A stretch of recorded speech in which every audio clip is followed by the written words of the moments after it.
Kita kembali bersama Mas Ulil dalam DBS To The Point. Mas Ulil, inilah pidato atau sambutan atau statement Ahok yang kemudian menimbulkan kehebohan. Saya ingin dapatkan interpretasi dari Anda. Kita lihat. Ini pemilihan kan dimajuin. Jadi kalau saya tidak terpilih pun, Bapak Ibu, saya berhentinya Oktober 2017. Jadi kalau program ini kita jalankan dengan baik pun, Bapak Ibu masih sempat panen sama saya. Sekalipun saya tidak terpilih jadi gubernur. Jadi saya ingin cerita ini supaya Bapak Ibu semangat. Jadi nggak usah pikiran, nanti kalau nggak kepilih pasti Ahok programnya bubar. Enggak, saya sampai Oktober 2017. Jadi jangan percaya sama orang, kan bisa aja dalam hati kecil Bapak Ibu nggak bisa pilih saya. Ya kan dibohongin pakai surat Al-Maidah 51 macam-macam gitu. Itu hak Bapak Ibu. Ya. Jadi kalau Bapak Ibu perasaan nggak bisa pilih nih, karena saya takut masuk neraka, dibodohin gitu ya, nggak apa-apa. Mas Ulil, dibohongin pakai surat Al-Maidah dan macam-macam gitu. Itu saya ingin mengambil kutipan itu. Ini ada teks, ada konteks.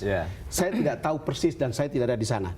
Lalu kemudian beredar cerita bahwa yang beredar sekarang ini adalah karena sudah ada bagian yang dipotong-potong lalu kemudian menyulut sentimen agama yang sekarang mencuat ke permukaan.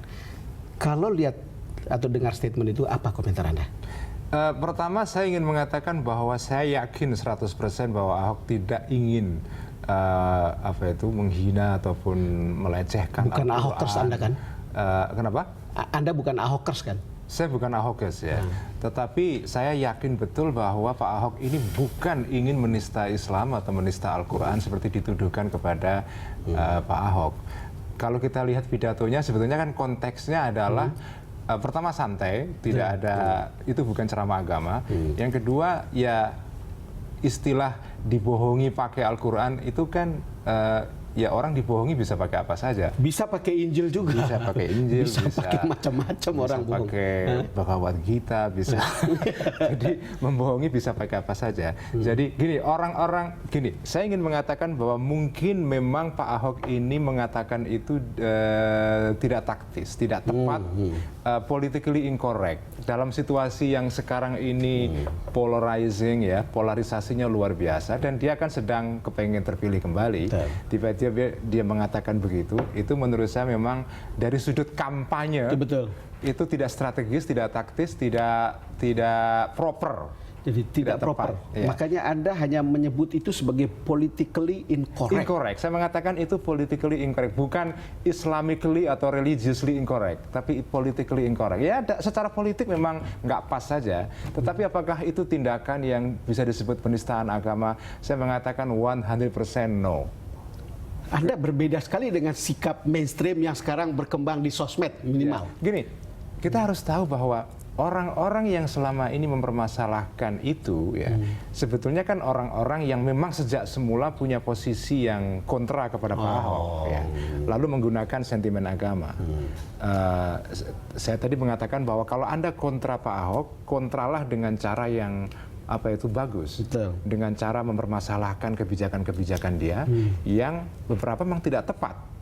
Itu harus diserang. Tapi kalau Anda menyerang dengan isu agama, memang itu bisa menciptakan kehebohan virtual yang luar biasa, tetapi tidak mendidik publik dan saya yakin pengaruhnya juga nggak besar karena orang itu, saya yakin pemilih Jakarta itu pemilih yang rasional, meskipun beberapa di antara mereka itu dalam bertindak itu juga dipengaruhi oleh sentimen primordial. Dan itu tidak bisa dihindari, kita pasti ada saja. Pasti ada itu. Tetapi pada akhirnya orang itu pasti berpikir bisa menimbang-nimbang. Menurut saya Pak Ahok ini nggak tepat kebijakannya, saya nggak suka. Atau saya mengatakan, atau ada yang mengatakan Pak Ahok bagus karena begini-begini. Tetapi kalau soal yang primordial itu, ya, itu hanya menurut saya sih ya, hanya ramai di dunia virtual, tapi sebetulnya pengaruhnya sih nggak. Di darat agak berbeda. Agak berbeda. Meskipun memang begini, ada sebuah survei yang dilakukan oleh teman saya, yang mengatakan bahwa sebetulnya ada sekitar 40% atau kurang sedikit ya voter di Jakarta yang tidak mau milih Pak Ahok karena alasan agama. Betul. Jadi memang ada voter yang punya sikap primordial seperti itu. Ini Mas, ini ada Muslim tidak boleh dipimpin non-Muslim, itu setuju itu 42%. Ya. Tidak setuju 50%. Ya. Kira-kira itu survei yang kita dapatkan. Artinya memang ada proporsi di dalam pemilih kita yang cukup signifikan yang memilih berdasarkan sentimen agama. Tetapi bukan berarti bahwa tidak ada yang berpikir dengan cara yang lain kan.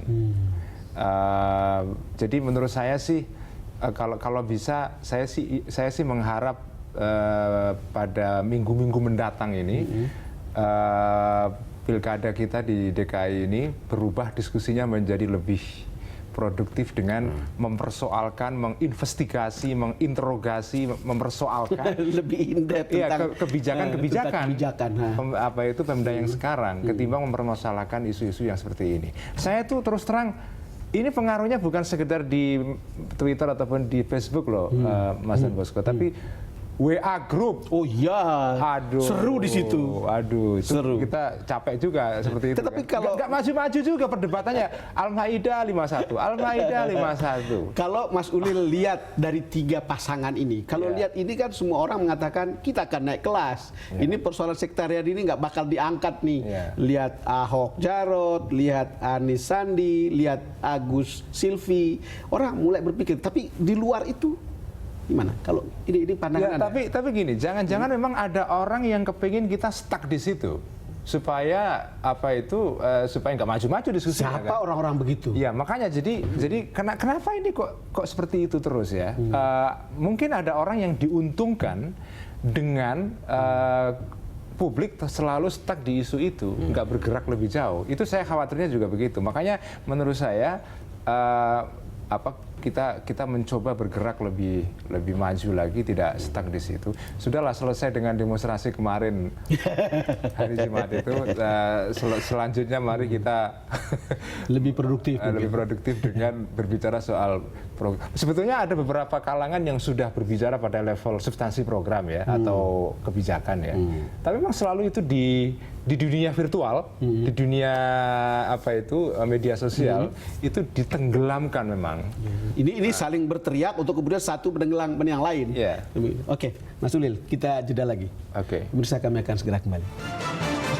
Pelajaran buat Pak Ahok supaya tidak gegabah lagi ketika jaga mulut. Ya, membuat statement publik karena itu bisa menimbulkan situasi yang tidak sehat. Ya.